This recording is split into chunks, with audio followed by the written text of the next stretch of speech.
बिस्मिल्लाहिर्रहमानिर्रहीम। अस्सलाम वालेकुम प्यारे प्यारे बहन भाइयों, आज हम बनाएंगे आलू और सूजी के क्रिस्पी मज़ेदार स्नैक्स। इतने मज़ेदार स्नैक्स के जो भी खाएगा वह उंगलियां चाटता रह जाएगा। तो आइए चलते हैं और मिलकर शुरू करते हैं अपनी आज की रेसिपी। इसके लिए आप चूल्हे पर देगची या कढ़ाई कोई भी बर्तन रखें। इसमें आप 1 से 2 चम्मच घी या ऑयल डालकर गरम कर लें। घी अच्छी तरह गर्म हो जाए तो आप इसमें ज़ीरा 1 चम्मच डालकर ब्राउन कर लें। साबुत ज़ीरा डालने के बाद आप इसमें पानी 2 प्याली शामिल करें।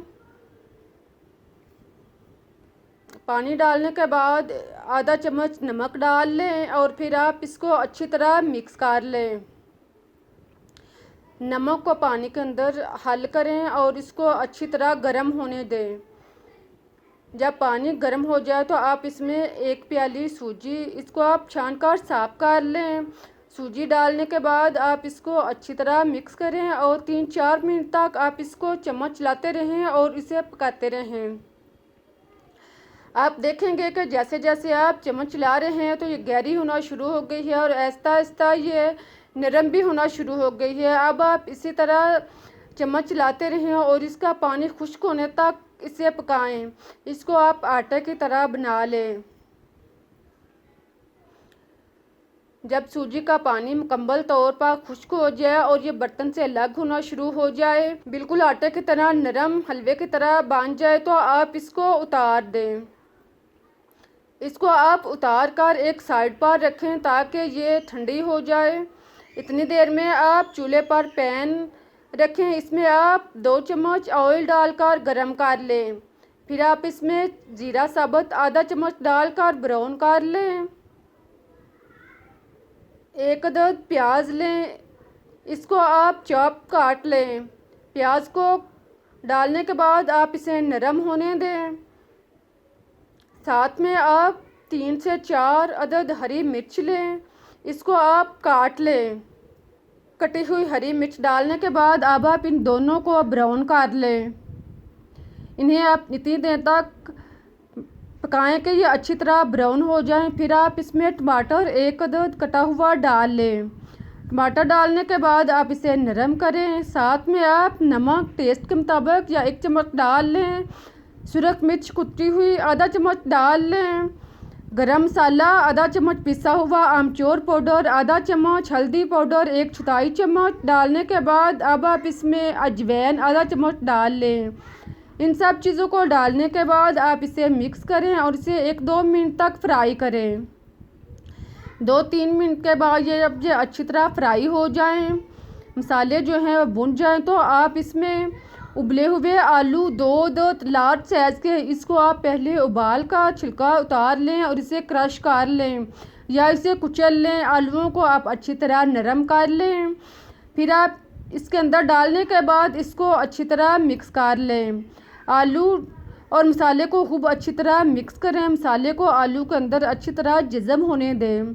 2-3 मिनट के बाद आप इसमें चावल पके हुए वाइट ब्राउन या कोई भी चावल जो आपके घर में पके हुए हों या आप इसे पका लें, वो आप 3 से 4 चम्मच इसमें शामिल करें। इसको आप हाथ के साथ अच्छी तरह नरम कर लें।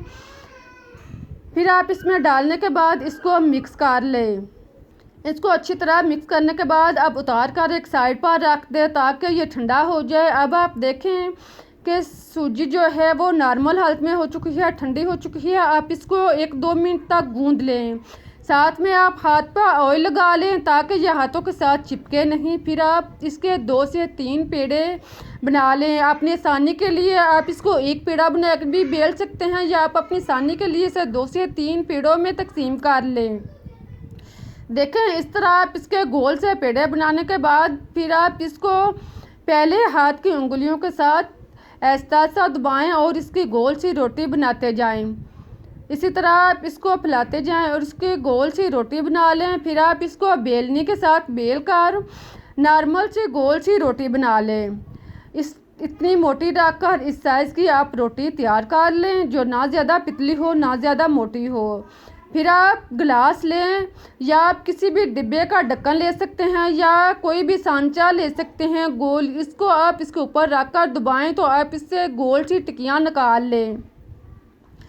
देखें इस तरह आप इससे गोल सी टिक्कियाँ जो हैं वो बना लें। इसकी टिक्कियाँ बनाने के बाद अब आप इसको अलग कर दें। टिक्कियाँ जो हैं वो आप निकाल लें। इसको आप प्लेट वगैरह में या किसी भी चीज़ में जमा करते जाएं। बाकी आटे को आप जमा कर लें, इसको आप इकट्ठा कर लें और फिर दोबारा पेड़े की शक्ल में बना लें। इसको आप दोबारा से इस तरह बनाकर आप इसे बेल लें। दोबारा से आप इसे रोटी की शक्ल में बना लें और फिर आप इसे इसी तरह पहले वाले अमल की तरह आप इससे गोल सी टिक्कियाँ निकाल लें। देखें इस तरह आप इसके ऊपर रख कर इसी तरह आप आखिर तक ये अमल दोहराते जाएं और इससे टिक्कियाँ निकालते जाएं। इसी तरह से गोल सी रोटियां आप तैयार कर लें जो इतनी मोटी हों। इस तरह आप सारी रोटियां जो हैं वो तैयार कर लें। हमारे पास 14 से 15 रोटियां तैयार हुई हैं। इनको आप एक साइड पर रख दें। अब आप आलू का अमेज़ा जो हमने तैयार किया था ठंडा हो चुका है। आप हाथों पर ऑयल लगाकर अमेज़ा दोनों हाथों में दबाकर आप गोल सी टिक्की बना लें। इसकी टिक्की इतनी बड़ी बनाएं कि जितनी आपने रोटी का साइज़ रखा है, टिक्की का साइज़ रखा है, इतनी आप इसकी आलू की टिक्की बना लें।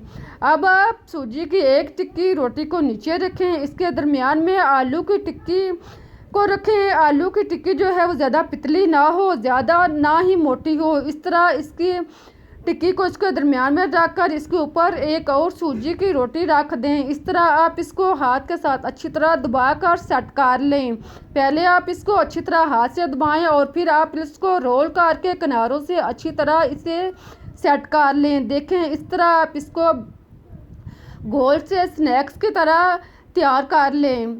इसके बाद आप छुरी के साथ या आप कांटे के साथ किसी भी चीज़ के साथ आप इससे थोड़े वक्फे पर आप निशान लगाते जाएं। इस तरह आप लंबाई में निशान लगा लें, जो ज़्यादा गहरे ना हो। हाफ में आप निशान लगाएं, दूसरी साइड चेंज करें और दूसरी साइड पर भी आप इसी तरह निशान लगा लें।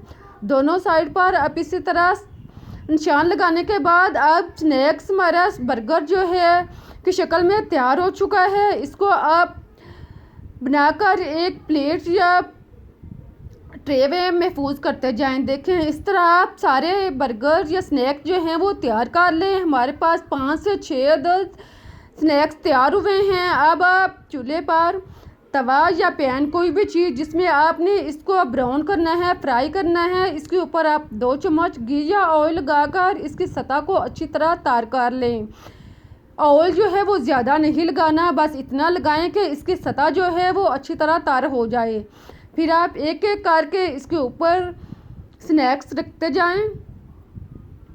बर्तन की रिक्वायर, तवे की रिक्वायर के मुताबिक आप इसके ऊपर स्नैक्स रखें और फिर आप इसे ब्राउन होने दें। आप इसे नॉर्मल आंच पर अच्छी तरह ब्राउन करें। साथ में आप इसको हरकत देते जाएं ताकि स्नैक जो हैं वो क्रिस्पी तैयार हों।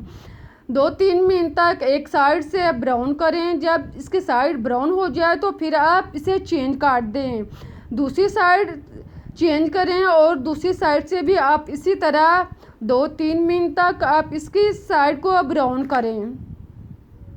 साथ में आप इनको हरकत देते जाएं ताकि स्नैक्स जो हैं वो क्रिस्पी तैयार हों। इसी तरह आप इसको हरकत दें और फिर आप इसे 2-3 दफ़ा इनकी साइड जो है वो चेंज करें। 1-2 दफ़ा इनकी साइड दोबारा चेंज करें। जब दोनों साइड से अच्छी तरह ब्राउन हो जाएं, बिल्कुल इस तरह क्रिस्पी तैयार हो जाएं, तो आप इनको निकाल लें। आप देखें कितने अच्छे और मज़े के क्रिस्पी तैयार हुए हैं। आप इसको बनाएं। आप इसे सुबह को नाश्ते में लें, चाय के साथ लें या आप केचप या चटनी के साथ लें। बहुत ही मज़ेदार टेस्टी स्नैक्स है। यकीन करें जब आप ये बनाएंगे तो आप बर्गर खाना भूल जाएंगे। उम्मीद है कि आप लोगों को मेरी रेसिपी अच्छी लगी होगी। अगर आपको मेरी रेसिपी पसंद आई है तो इसे लाइक करें, चैनल को सब्सक्राइब करें ताकि मैं आपको बेहतरीन, मज़ेदार और न्यू रेसिपीज टाइम तक पहुंचा सकूं। अब मुझे इजाज़त दें, फिर मिलते हैं एक नई रेसिपीज़ के साथ। तब तक के लिए अल्लाह हाफिज़।